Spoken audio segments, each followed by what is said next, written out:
హే investors, ఈరోజు మనం ఒక సన్‌రైజ్ ఇండస్ట్రీ గురించి మాట్లాడుకోబోతున్నాం. అందులో ఓన్లీ లిస్టెడ్ ప్లేయర్ అయినటువంటి ఒక కంపెనీ గురించి మాట్లాడుకోబోతున్నాం. మనం మాట్లాడుకోబోతున్న సెక్టార్ వచ్చేసరికి ఐవీఎఫ్. ఎందుకు ఐవీఎఫ్ సెక్టార్ అంతలా పెరుగుతుంది?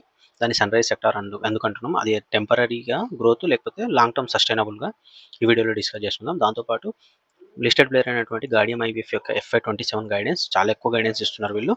అండ్ వాళ్ళ యొక్క ఫైనాన్షియల్స్ రిలేటెడ్ అండ్ కీ రిస్క్‌లను మనం ఈ వీడియోలో డిస్కస్ చేసుకుందాం. ముందు ఐవీఎఫ్ ఇండస్ట్రీ ఎందుకంతలా పెరుగుతుందో చూద్దాం. ఇండియాలో ఫర్టిలిటీ రేట్స్ చాలా పడిపోతున్నాయి. ఆల్మోస్ట్ రీప్లేస్‌మెంట్ లెవెల్ 2 కింద పడిపోతున్నాయి. దాంతో పాటు డిలేయింగ్ పేరెంట్‌హుడ్ అంటే లేట్ మ్యారేజెస్ అవ్వడం గానీ, ఫస్ట్ చైల్డ్‌కి టైం తీసుకోవడం గానీ, అండ్ పాపులేషన్ అంతా అర్బనైజేషన్ అవుతుంది కదా! చాలా పాపులేషన్ అర్బనైజేషన్ అవుతుంది. అండ్ మ్యారేజెస్ కూడా 30, 35 తర్వాతనే అవుతున్నాయి. దాంతో పాటు లైఫ్ స్టైల్ ఇష్యూస్ వస్తున్నాయి.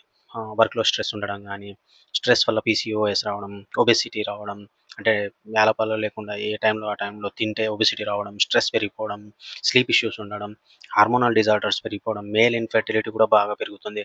సో, దానివల్ల ఐవీఎఫ్ ఇండస్ట్రీ బాగా పెరుగుతుంది. ఇంకా దాంతో పాటు ఇప్పుడు అవేర్‌నెస్ బాగా పెరిగిపోయింది. లాస్ట్ 2, 3 ఇయర్స్‌లో ఐవీఎఫ్‌కి వచ్చే వాళ్ళ సంఖ్య బాగా పెరిగిపోయింది.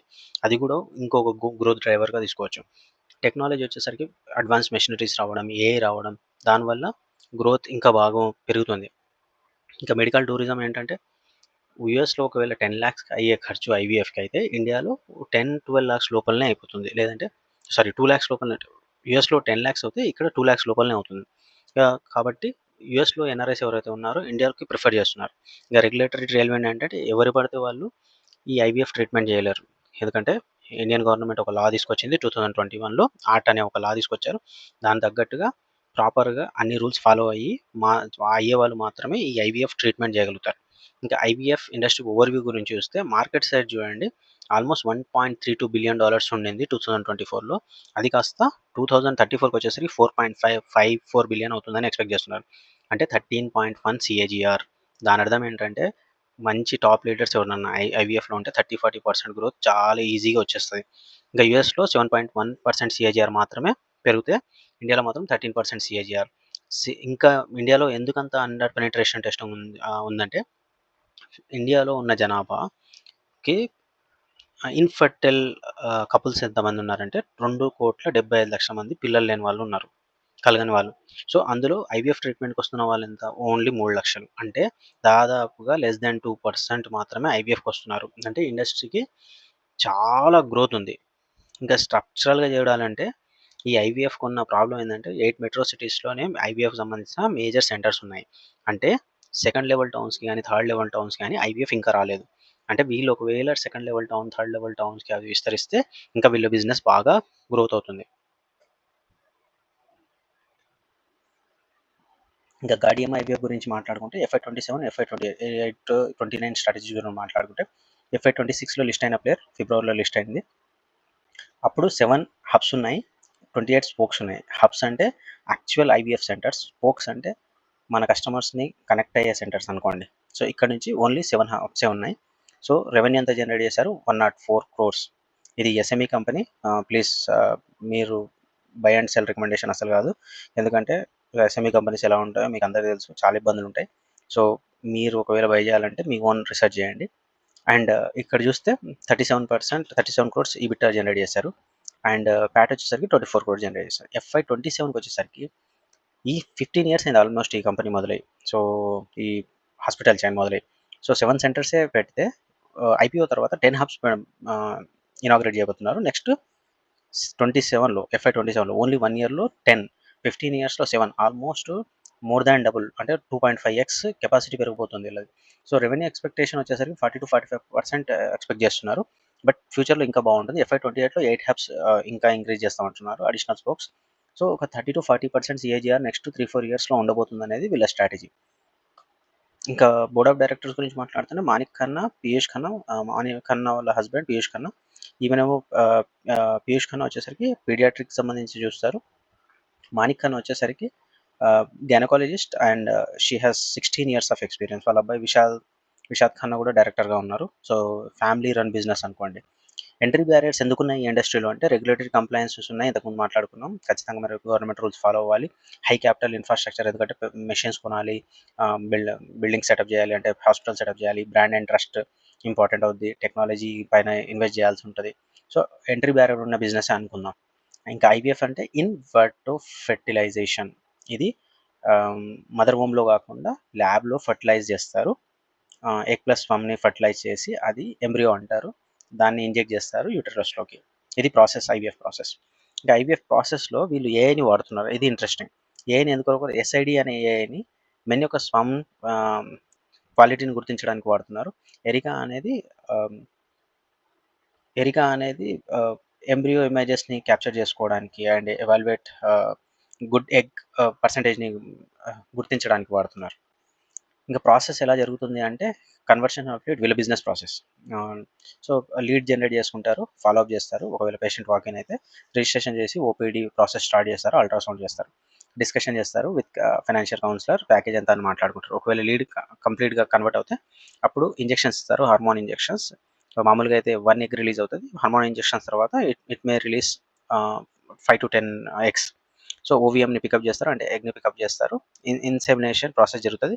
ఎంబ్రియో ఫార్మేషన్ అవుతది. ఇమ్మీడియేట్‌గా అయితేనేమో ట్రాన్స్‌ఫర్ చేసేస్తారు. అంటే ఇంజెక్ట్ చేసేస్తారు. లేదంటే ఫ్రీజ్ చేస్తారు. సో, 2 ప్రాసెస్ ఉంటాయి. ఫ్రీజ్ చేసేస్తారు. ఎంబ్రియోని కూడా ఫ్రీజ్ చేస్తారు. ఎంబ్రియో అంటే ఫర్టిలైజ్డ్ ఫర్టిలైజ్డ్ థింగ్ అనుకోండి. ఫర్టిలైజ్డ్ ఎగ్ అనుకోండి. సో, ఫ్రీజ్ చేసి అలాగే పెడతారు.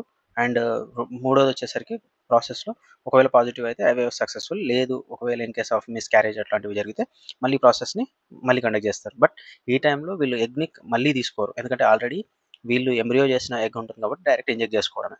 ఇక హాస్పిటల్ పోస్ట్ కేర్ కూడా వీళ్ళ దగ్గర ఉంది. డెలివరీ ప్యాకేజెస్ ఉంటాయి. Pricing varies from room category 4-9 months support కూడా ఉంటుంది. ఇది ఐవీఎఫ్ ట్రీట్మెంట్ ప్రాసెస్. ఇంక కంపెనీ గురించి మాట్లాడుకుంటే 7 హబ్స్ ఉన్నాయి. ఇంతకుముందు మనం మాట్లాడుకున్నాం 28 స్పోక్స్ ఉన్నాయి. 9 స్టేట్స్ అక్రాస్ ఇండియాలో ఉన్నారు. సో, ఎస్ఐడి అని ఎరికా అనే ఏఐని వాడుకుంటున్నారు.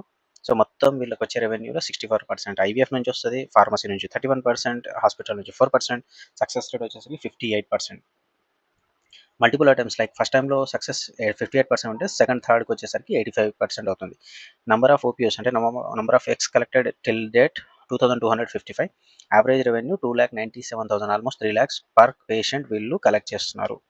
ఇక జర్నీ ఐవీఎఫ్ గురించి చెప్పుకోవాలంటే 2009లో స్టార్ట్ అయింది. దాని తర్వాత 2016, 17 అలా వస్తూ బెంగుళూరు, శ్రీనగర్ హబ్ బీఎస్ఈలో లిస్ట్ అయింది 2026లో. సో, 2027లో మాత్రం చాలా ఎక్కువ ప్లాన్స్ ఉన్నాయి వీళ్ళ దగ్గర. పాన్ ఇండియా ప్రెజెన్స్ ఉంది. మీరు చూసుకుంటే కశ్మీర్‌లో ఉన్నారు, పంజాబ్‌లో ఉన్నారు, ఢిల్లీ ఎన్‌సీఆర్‌లో ఉన్నారు, సౌత్ ఇండియాలో కూడా ఉన్నారు. సౌత్ ఇండియాలో మన తెలుగు స్టేట్స్‌లో మాత్రం వీళ్ళు లేరు. So, serving patients across the world. So, almost ఒక 20-30 కంట్రీస్ నుంచి వీళ్ళకి పేషెంట్స్ వస్తున్నారు.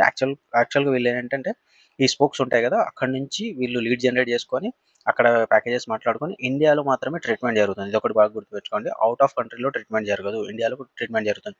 అంటే పేషెంట్ ఇండియాకొస్తారు. మేబీ ఎన్ఆర్ఐస్ గాని కొంచెం ఆఫ్రికన్ కంట్రీస్‌లో అంత అవైలబిలిటీ ఉండదు కదా! హాస్పిటల్స్ లాంటివి. So, they can come to India.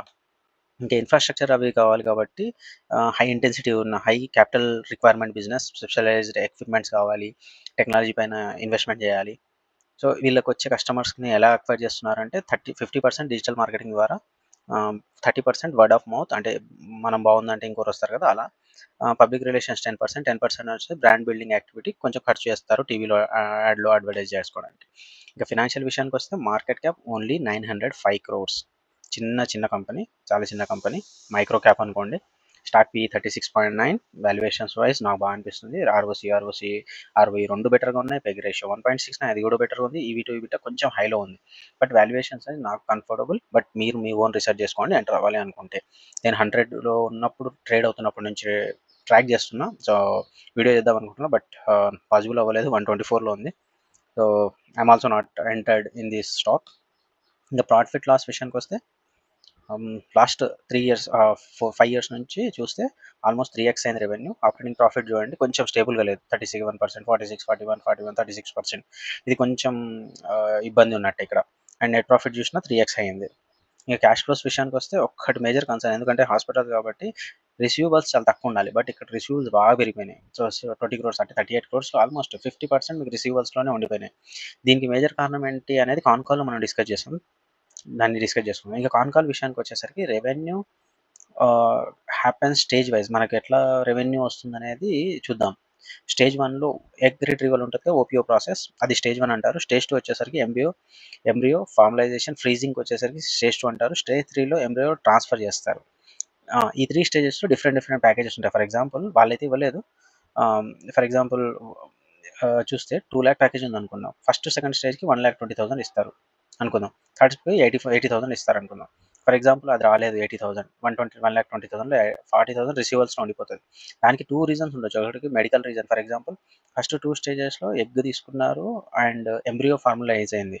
1,20,000 కట్టాలి. బట్ ఓన్లీ 80,000 కట్టారు. దానికి కారణం ఒకటి డిలే కావచ్చు మెడికల్ రీజన్ వల్ల. ఫర్ ఎగ్జాంపుల్ పేషెంట్‌కి డయాబెటిక్ ఉండొచ్చు, లేకపోతే ఇంకేదో ఇష్యూస్ ఉండి వాళ్ళు రాలేకపోవచ్చు. బట్ లేటర్ ఆన్ స్టేజ్ వాళ్ళొచ్చి కలెక్ట్ చేసుకుంటారు. ఒకవేళ లేట్ అయితే ఇంకో 40,000 వీళ్ళు పెనాల్టీ ఏస్తారు 1 ఇయర్ లేట్ అయితే. The financial reasons, for example some patient need to అంటే కొన్ని రోజులు అవసరం అయితది. ఒక 5, 6 మంత్స్ టైం తీసుకొని వాళ్ళొస్తారు కాబట్టి ఎగ్ మాత్రం ముందే తీసుకుంటారు. బట్ పేమెంట్స్ మాత్రం తర్వాత జరుగుతాయి. సో, కీ మెట్రిక్స్ మనం ఇంతకుముందు చెప్పుకున్నట్టు వీళ్ళకు కాన్కాల్‌లో అడిగింది ఎందుకు రిసీవబుల్స్‌లో హై ఉండింది అని అడిగితే, రిసీవబుల్స్‌కి 2 రీజన్స్. ఒకటి లేట్‌గా వస్తాయి డబ్బులు. ఎందుకంటే ఫస్ట్‌లోనే వీళ్ళ అకౌంటింగ్ స్ట్రాటజీ కొంచెం నాకు అర్థం కాలేదు. వీళ్ళు మాత్రం బుక్ చేసేస్తారు రెవెన్యూను. బట్ లేటర్ ఆన్ స్టేజ్ క్యాష్‌ని రిసీవ్ చేసుకుంటారు. 0 బ్యాడ్ డెబ్ట్స్ ఉన్నాయని చెప్పేసి కూడా చెప్తున్నారు. ఇది కొంచెం గుర్తుంచుకోవాల్సిందే. ఇంకొక క్వెషన్ ఇంకో 2, 3 క్వెషన్స్ ఉన్నాయి. సక్సెస్ రేట్ గురించి కాంపిటీటర్స్ వచ్చేసరికి ఓయాసిస్, నోవా, ఇందిరా వాళ్ళు క్లెయిమ్ చేస్తున్నారు 75%, 76%. మనం మాత్రం 58% అంటా ఉన్నాం ఎందుకని చెప్పేసి. సో, వీళ్ళేమన్నారంటే ఫస్ట్ సక్సెస్ రేట్ ఫస్ట్ అటెంప్ట్‌లో 58%, సెకండ్ అటెంప్ట్‌లో 80%, థర్డ్ అటెంప్ట్‌లో అయితే 85%. అంటే ఆల్మోస్ట్ ఇండస్ట్రీ స్టాండర్డ్ కన్నా బెటర్‌గా ఉన్నామని చెప్పి చెప్తున్నారు. ఇంకో క్వెషన్ టాక్స్ లిటిగేషన్ గురించి మాట్లాడారు. కాబట్టి వీళ్ళేమన్నారు ఇది అపీలింగ్ స్టేజ్‌లో ఉంది. దీని గురించి మనం పెద్దగా వరీ అవ్వాల్సిన అవసరం లేదన్నారు. ఇంకా ప్రైసింగ్ సైకిల్ ప్రైసింగ్ ఎట్లా చేస్తారు? అంటే బిల్లింగ్ ఎట్లా జరుగుతది? సైకిల్ బేస్డా? ఓపీయూ బేస్డా అని అడిగారు. ఓపీయూ అంటే ఎగ్ కలెక్షన్ బేస్డా అని చెప్పేసి. వీళ్ళు చెప్పిందేంటంటే 2,00,000 మొత్తం ఒక కంప్లీట్ సైకిల్. కంప్లీట్ సైకిల్ అంటే ఏంటి? ఇంజెక్షన్స్ నుంచి, హార్మోన్ ఇంజెక్షన్స్ నుంచి మొదలుపెట్టుకొని 1 ఎగ్ పికప్ చేసుకోవడం, embryo formation and embryo transfer దాకా మొత్తం కలిపి ఒక సైకిల్ అనమాట. అది 2,00,000 వీళ్ళు చార్జ్ చేస్తున్నారు.